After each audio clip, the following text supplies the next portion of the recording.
Welcome to banddirector.com. I'd like to introduce myself. My name is Arthur Weisberg. I am the bassoon professor at Indiana University School of Music.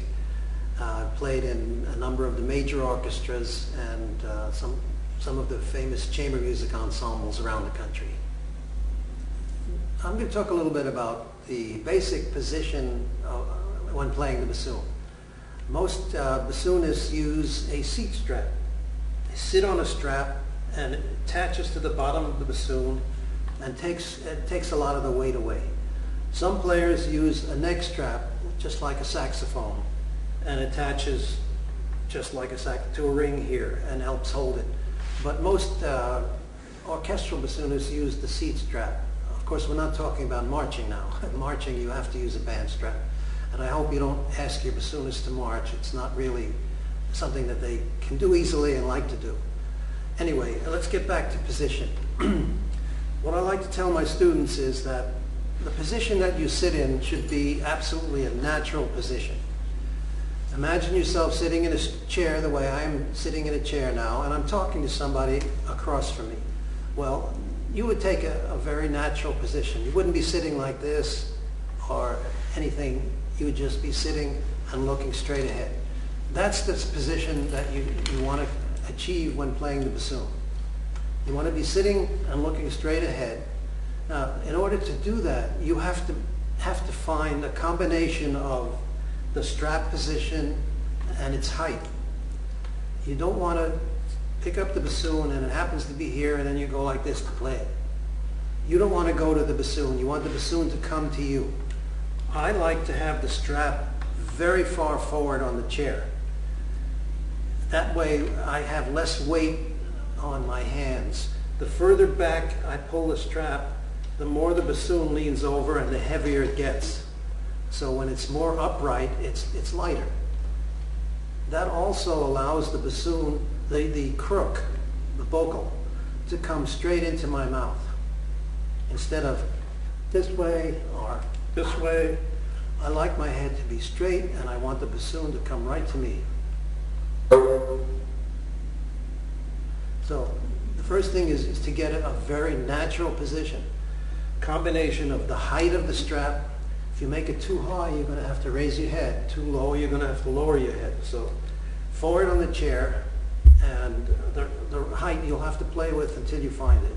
And then it seemed very natural. You're just sitting and talking, and you play the bassoon. Now, talk about the embouchure now, which is very important and is very important on all wind instruments, particularly on the bassoon. The problem is there is not one way to do an embouchure. There is not one correct embouchure because everybody's mouth is different. Everybody's jaw, everybody's teeth, everybody's lips are different. So you cannot make everyone do exactly the same thing. But there are certain principles that we want to try to follow. Most people have what's called an overbite, in which when they normally close their teeth, the upper teeth go over the lower ones. That's called an overbite.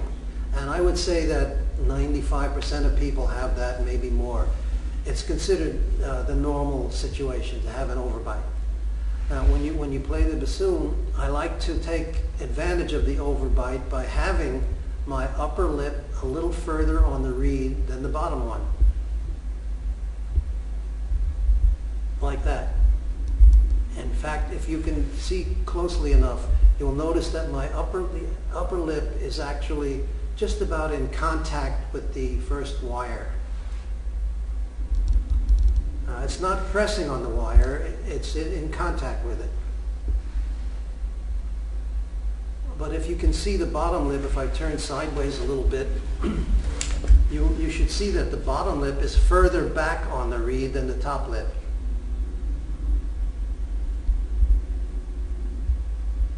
And I can actually feel a little of the wood of the reed with my finger, which I cannot do on the top.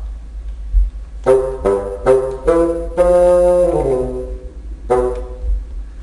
found that this kind of embouchure gives me the best sound, and a lot of my students also.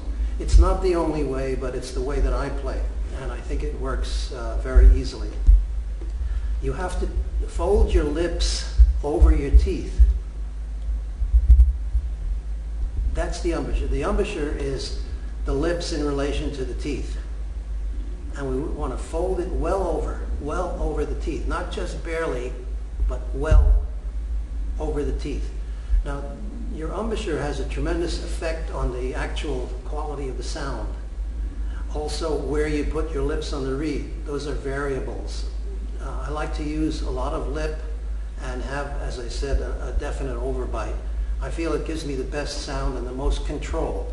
A lot of the control of the reed involves moving your embouchure small amounts. And having my lower lip further back allows me to more easily close the reed, because the further back you are on the reed, the easier it is to close it. It's not as round, it's not as stiff. So I get a lot of help from that type of embouchure.